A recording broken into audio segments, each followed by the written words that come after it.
একজন হিন্দু তাকে হত্যা করা হলো এবং তার লাশ গাছে ঝুলিয়ে দেওয়া হলো এবং তা অগ্নিসংযোগ করা হলো। আমার মনে পড়ছিল রিয়া গোপের কথা। এই গণ অভ্যুত্থানে রিয়া গোপ একজন হিন্দু, তিনি শহীদ হয়েছিলেন, বাচ্চা মেয়ে, সম্ভবত 9 বছর বা 7 বছর তার বয়স। এই গণ অভ্যুত্থান হয়েছিল সমস্ত ধর্মের মানুষের পার্টিসিপেশনের মাধ্যমে এই গণ অভ্যুত্থান হয়েছিল।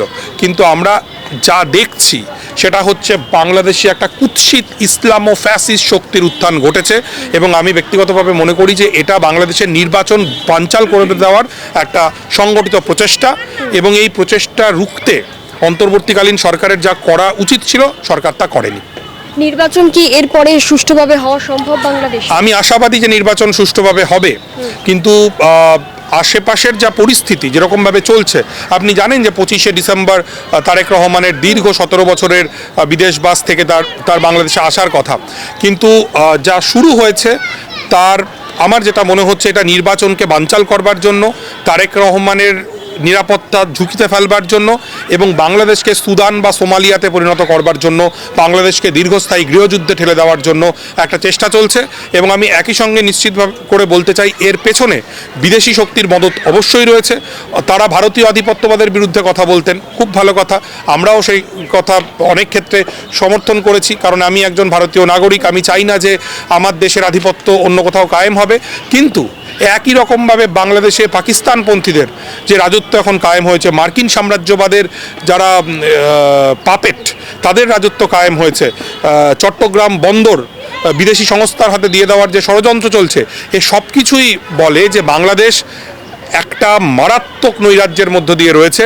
যদি নির্বাচন সঠিকভাবে না হয় তাহলে বাংলাদেশ অনিবার্য গৃহযুদ্ধের দিকে যাবে এবং এই গৃহযুদ্ধের পরিণতি কিন্তু এই ইসলামো ফ্যাসিস্ট শক্তির জন্য সুখকর হবে না। এবং এই ঘটনায় আবারও বাংলাদেশে ভারত বিদ্বেষের একটা ছবি দেখা যাচ্ছে এবং অনেক সূত্র মারফত আমরা দেখতে পাচ্ছি যে সেখানে বলা হচ্ছে যে আওয়ামী লীগ অর্থাৎ শেখ হাসিনা ভারতে বসেই এই পরিকল্পনা করেছিল ওসমান হাদির মৃত্যুতে। তো এই ঘটনায় ভারতে কতটা প্রভাব পড়তে পারে? শেখ হাসিনা ভারতে বসে ওসমান হাদি কেন, সে অনেক কিছুই পরিকল্পনা করতে পারেন। একজন স্বৈরশাসক, জনগণ তাকে উৎখাত করেছে, তিনি দেশ ছেড়ে পালিয়ে গিয়েছেন। হ্যাঁ, কিন্তু কথাটা হচ্ছে যে শেখ হাসিনা চলে যাওয়ার পরে ক্ষমতায় তো আর শেখ হাসিনা নেই, ক্ষমতায় তো অন্তর্বর্তীকালীন সরকার। কাজেই শেখ হাসিনা যদি কোনো ষড়যন্ত্র করে থাকেন, সেই ষড়যন্ত্র রোখার দায়িত্ব কার? অন্তর্বর্তীকালীন সরকারের। তাহলে যে বিক্ষোভকারীরা এখন বিপুল আওয়ামী লীগ বিরোধী, যদিও এই আওয়ামী লীগ কালকে দেখছিলাম সাদিক কায়েম বলে ডাকসুর যিনি ভিপি, তিনি মিছিল করছেন, তিনি জামাতে ইসলামীর ছাত্র সংগঠন করেন।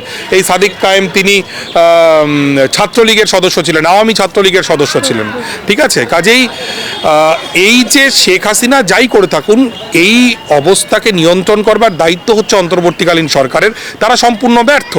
আর ভারত বিদ্বেষ নিয়ে কথা বলবো, ভারতের সরকারের কথা তো আমি বলতে পারি না, কিন্তু ভারতের মানুষের সঙ্গে বাংলাদেশের মানুষের সম্পর্ক সুদূর প্রসারী, হ্যাঁ, অনেক দূর পর্যন্ত বিস্তৃত। 71-এর মুক্তিযুদ্ধ এবং তারপরেও, এবং এমনকি জুলাই অভ্যুত্থানের সময় কিন্তু এখানে জুলাই অভ্যুত্থানের পক্ষে মিছিল হয়েছে।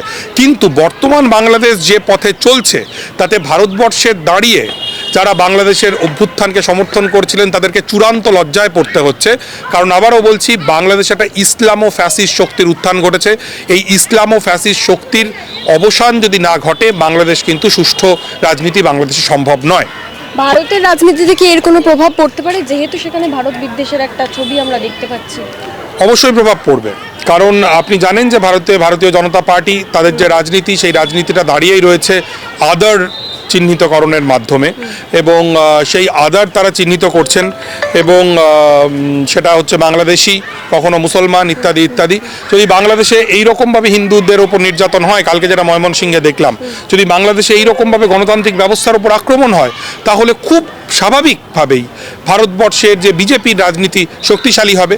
বাংলাদেশে যা হচ্ছে তাতে একমাত্র ওখানে জামাতে ইসলামী বা তার থেকেও ডানপন্থী ইসলামিক শক্তি এবং ভারতের বিজেপি আরএসএস ছাড়া কোনো সুষ্ঠু শুভবুদ্ধি সম্পন্ন মানুষের কোনো লাভ নেই। বাংলাদেশে ইনকিলাব মঞ্চের নেতা ওসমান হাদির মৃত্যু এবং তারপরে কার্যত উত্তাল বাংলাদেশ, নির্বাচন রয়েছে সামনে, এবং তার আগে প্রথম সারিতে সংবাদ মাধ্যম প্রথম আলো এবং দ্য ডেইলি স্টার, তাকে আক্রমণ করা হচ্ছে এবং প্রচুর সেখানে হিন্দু অর্থাৎ সংখ্যালঘু যুবক থেকে শুরু করে তাদের উপর অত্যাচার। কিভাবে দেখছেন এই বিষয়টা?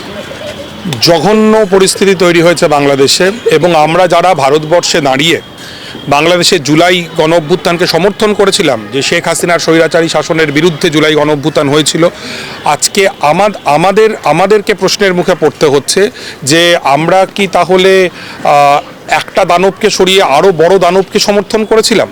জঘন্য পরিস্থিতি বাংলাদেশে। ইনকিলাব মঞ্চের নেতা ছিলেন ওসমান হাদি এবং তার সঙ্গে নিশ্চিতভাবেই রাজনৈতিক মতপার্থক্য ছিল বাংলাদেশে আমাদের বন্ধুদের, কিন্তু এটা মনে রাখতে হবে যে ওসমান হাদি কিন্তু ঢাকা ৮ আসনের প্রার্থী ছিলেন, ইন্ডিপেন্ডেন্ট ক্যান্ডিডেট ছিলেন, তার একটা 10 মাসের বাচ্চা আছে। সেই ওসমান হাদিকে একজন শার্প শুটার খুন করে চলে গেল, সেটা বেশ কয়েকদিন হলো তাকে গুলিবিদ্ধ তিনি হয়েছেন। তারপরে এতদিন কেটে গেল, বাংলাদেশের এই অন্তর্বর্তীকালীন সরকার কিন্তু ওসমান হাদির ওপর আক্রমণকারীরা কোথায় আছে, কারা তাকে আক্রমণ করেছে তারা জানে না, তারা কিন্তু গ্রেফতার করতে পারলো না। এতগুলো দিন কেটে গেল এবং তারপরে যখন কালকে ওসমান হাদির দুর্ভাগ্যজনক মৃত্যুর খবর এলো, তারপরে আমরা দেখলাম যে কট্টর দক্ষিণপন্থী ইসলামিস্ট ফান্ডামেন্টালিস্ট কিছু লোকজন, যাদেরকে মব আমরা বলছি বটে, কিন্তু এরা মব নয়, এরা দঙ্গল নয়, এরা কার্যত টেররিস্ট, এরা সন্ত্রাসবাদী, তারা অন্তর্বর্তী সরকারের বিরুদ্ধে, যার দায়িত্ব ওসমান হাদির হত্যাকারীদেরকে খুঁজে বের করা, বিক্ষোভ না করে তারা প্রথম আলো এবং ডেইলি স্টারের মতো বাংলাদেশের বাংলা এবং ইংরেজি ভাষার সবচাইতে গুরুত্বপূর্ণ, আন্তর্জাতিকভাবে স্বীকৃত সবচেয়ে জরুরি দুটো সংবাদপত্র অফিসে তারা হামলা করলো। This is pathetic. এবং একজন সাংবাদিক হিসেবে এটা আমার যন্ত্রণার মুহূর্ত যখন আমি দেখছি যে ডেইলি স্টারের অফিসে আমাদের বন্ধুরা তারা আছেন, সাংবাদিকরা আছেন, বাইরে থেকে আগুন লাগিয়ে দেওয়া হচ্ছে। এটা শোচনীয়। এবং এই কথাটাও বলতে চাই যে এই ডেইলি স্টারের বিরুদ্ধে, প্রথম আলোর বিরুদ্ধে শেখ হাসিনা কিন্তু খড়গহস্ত ছিলেন। ডেইলি স্টারের সম্পাদক মাহফুজ আনাম, তার বিরুদ্ধে শেখ হাসিনা অসংখ্য মামলা তার বিরুদ্ধে করেছেন। এখন আপনি পাবেন ইন্টারনেটে খুঁজলে, শেখ হাসিনা সংসদে দাঁড়িয়ে বলেছেন যে 2016 সালে যাবতীয় অশান্তির পেছনে রয়েছে ডেইলি স্টার এবং প্রথম আলো।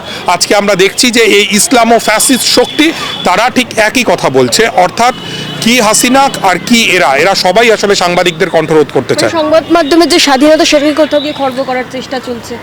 খর্ব করার চেষ্টা চলছে না, সংবাদ মাধ্যমের স্বাধীনতা তো নেই, একেবারেই নেই।